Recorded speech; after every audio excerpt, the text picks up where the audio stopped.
मेरे प्रिय विद्यार्थियों, 7वीं कक्षा के छात्रों, कल हमने दिल्ली सल्तनत का कुछ पाठ किया था। आज इसके बचे हुए पाठ को पूरा करते हैं। यहाँ तक कि गंगा के मैदानी इलाके में भी घने जंगलों वाले ऐसे क्षेत्र थे जिनमें पैठने में सुल्तान की सेनाएं आश्रम असक्षम थी। स्थानीय सरदारों ने इन क्षेत्रों में अपना शासन जमा लिया।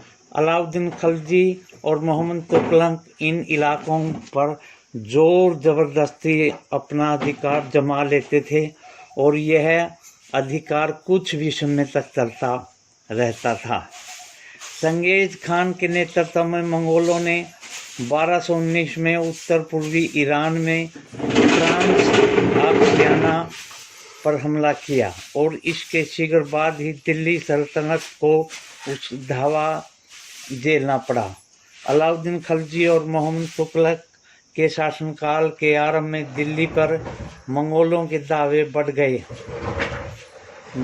इसे मजबूर होकर दोनों ही सुल्तानों को एक विशाल स्थानीय सेना खड़ी करनी पड़ी। इतनी विशाल सेना को संभालना प्रशासन के लिए भारी चुनौती थी। अगर देखें कि दोनों सुल्तानों ने इस चुनौती का सामना कैसे किया। इन तमाम सफलताओं की गिनती करने में हम कभी कभी भूल जाते हैं कि सल्तनत के इतिहास में पहली बार दिल्ली के किसी सुल्तान ने मंगोल इलाके को फतह करने के अभियान की योजना बनाई थी। जहां अलाउद्दीन खिलजी का बल प्रतिरक्षा पर था, वहां मोहम्मद तुगलक के द्वारा उठाए गए कदम मंगोलों के विरुद्ध सैनिक आक्रमण की योजना का हिस्सा थे। 15वीं तथा 16वीं शताब्दी में सल्तनत के बारे में पढ़ेंगे।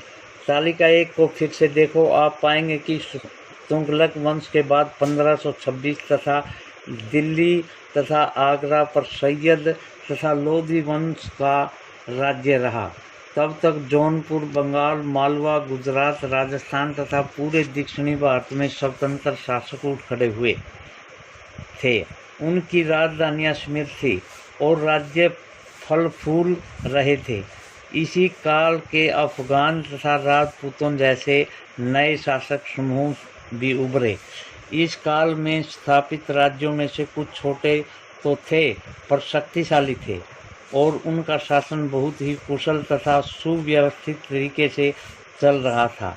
शेरशाह सूरी 1540 से 1545 तक ने बिहार में अपने चाचा के एक छोटे से इलाके के प्रबंधक के रूप में काम करना शुरू किया था और आगे चलकर उसने इतनी उन्नति की कि मुगल सम्राट हुमायूं तक को चुनौती दे दी और परास्त किया। शेरशाह सूरी ने दिल्ली पर अधिकार करके स्वयं अपना राजवंश स्थापित किया। हालांकि सूरी वंश ने केवल 15 वर्ष शासन किया, लेकिन इसके प्रशासन में अलाउद्दीन खिलजी वाले कई तरीकों को अपनाकर उन्हें और भी चुस्त बना दिया। महान सम्राट अकबर ने जब मुगल साम्राज्य की समेकित किया तो उसने अपने प्रतिमान के रूप में शेरशाह की प्रशासन व्यवस्था को ही अपनाया था।